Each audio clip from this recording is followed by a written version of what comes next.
¿Tenemos enganchado el próximo entrevistado? Quiero conversar con Daniel Urcía. Daniel Urcía es presidente de la Federación de Industrias Frigoríficas Regionales de Argentina, de FIFRA. Daniel, ¿cómo estás? Buen día. Acá Carola, Tomás, Sofi, te saludamos. ¿Qué tal, Carola, equipo? Muy buenos días. Felicitaciones por semejante programa. 3 Muchas horas gracias. llenas de contenido, así que los felicito. Muchas gracias. Ahora los domingos. Se están enterando los Sí, oyentes que sos sí. cordobés. La tonada te Te delata. delata. Yo cuando me lo encuentro en un aeropuerto o acá o en Córdoba, yendo o viniendo. Daniel, ¿por qué te llamamos? Porque, como sabrás, está en agenda periodística, en la agenda pública, sobre todo en la agenda específica del agro, lo que pasa con los frigoríficos, lo que pasó la semana pasada con el frigorífico General Pico en La Pampa, y ya se empieza a escuchar de varios empresarios de tu industria que dicen, bueno, el boom de la ganadería hay que explicar que es una cuestión de la producción primaria y que para nosotros no se traduce. ¿Me explicás, me haces una radiografía, un estado de situación de los frigoríficos y de la industria, en especial en este momento?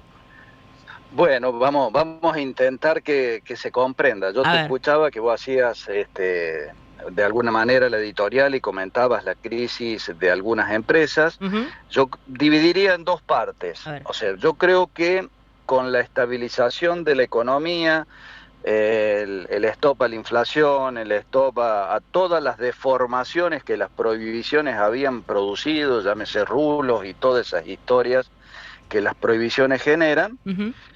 cambió el escenario comercial y allí puso a algunas empresas que probablemente hayan tenido problemas de competitividad, la dejó al desnudo.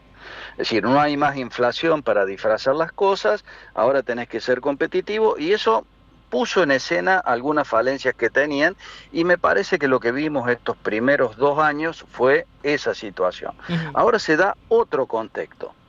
Se da el contexto que la hacienda recuperó precio, que entramos en un ciclo de retención, porque al haber precio eso tracciona las inversiones y bienvenido sea, y es un proceso que todos sabemos que cuando vos iniciás un ciclo de retención vas a tener menor oferta, los precios van a estar firmes. Sí. Y van a estar firmes porque es biología durante un par de años, porque es un ciclo largo. En ese contexto, para la industria, te encontrás con una materia prima muy cara. Si vos lo mirás en términos de exportación, te vas a encontrar con el precio del novillo en dólares más caro de la región, incluso por encima de Australia. Ajá. Por debajo, sí, de Estados Unidos. Entonces eso, en la punta de abajo, materia prima cara. En la punta de arriba, precio de venta. Y el precio de venta lo va a fijar el mercado. Si bien subieron, pero te subió la materia prima, ¿cuánto sos competitivo? ¿Cuánta rentabilidad tenés?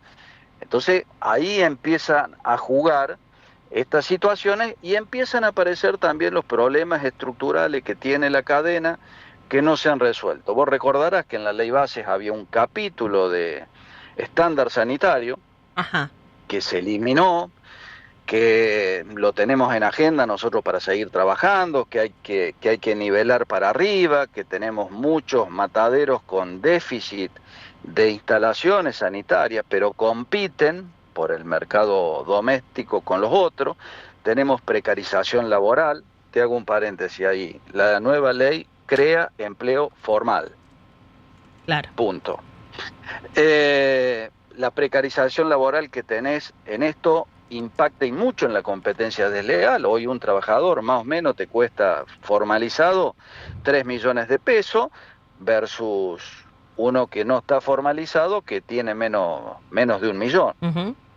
Entonces, después tenés la evasión fiscal o elusión en todas las formas, el impacto de los impuestos locales, tasas, ingresos brutos, que sabemos que afecta.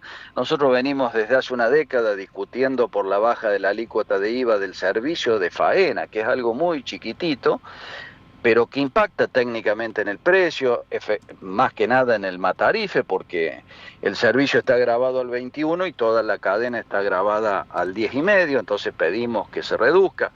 Es difícil que lo comprendan, es difícil que una ley, porque hay que modificar la ley de IVA, Claro. se mueva todo el aparato del Congreso para tocar eso, pero es parte de la realidad. Entonces, ¿qué ocurre?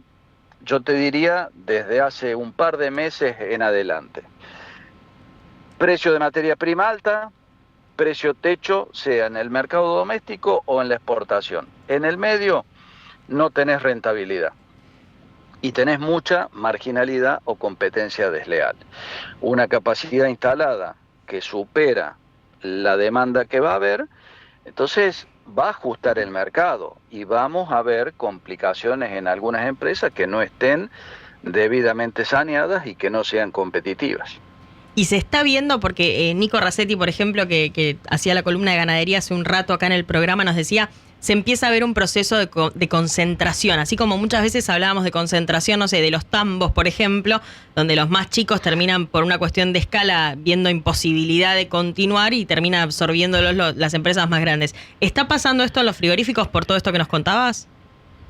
Yo creo que eso puede llegar a ocurrir porque cuando vos tenés capacidad instalada por encima de la producción que vas a tener, claro, se van a tener que tomar algunas decisiones.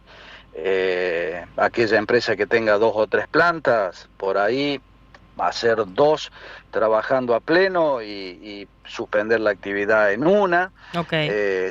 Se va a dar ese proceso. Por eso, insisto, nosotros estamos proyectando que este año vamos a tener más o menos 1 millón de cabezas menos de faena. Sí. Lo vimos un poco lo que fue la faena de enero. Mejoramos en la producción de kilo por animal enviado a faena, eso es importantísimo y ojalá que sigamos creciendo. Pero la problemática del sector, si no se trabaja desde nación y provincias en contra de la marginalidad, yo te diría que la franja media de la industria la va a pasar muy feo, porque el marginal sigue por la banquina, no le importa un carajo nada. El grande tiene espalda. El grande tiene espalda y tiene escala, claro, y por ahí la va a pechugar de otra manera, pero la franja media la va a pasar horrible. ¿De cuántos frigoríficos estamos hablando, la franja media? Y la franja media tendrás unos 120 frigoríficos, 140, pero son los que ocupan la mano de obra formal más grande del sector. Es decir, ¿se puede estimar cuántos empleados hay en esos 100 y pico de frigoríficos? Y tenemos que hablar de más de 30.000, calculo. Wow, ok. El grueso lo tenés en la industria exportadora, después viene la franja media, que la franja media es el frigorífico que tiene el potencial de llegar a la exportación. Claro. Que en un futuro lo ideal sería que tengamos una industria capaz de producir para la exportación y el mercado doméstico. Uh-huh.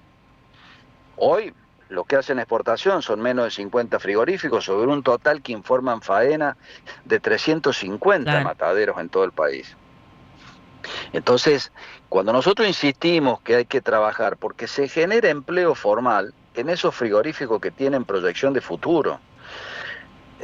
Córdoba empezó el trabajo de trabajar en el estatus sanitario de las plantas en el año 2000. Había cerca de 45 plantas. Hoy hay 26, todas más o menos en buenas condiciones. Yo te diría, puede haber 2 o 3 con una situación un poquito más complicada, pero en general están bien. Y la ocupación de empleo no descendió, por el contrario, creció.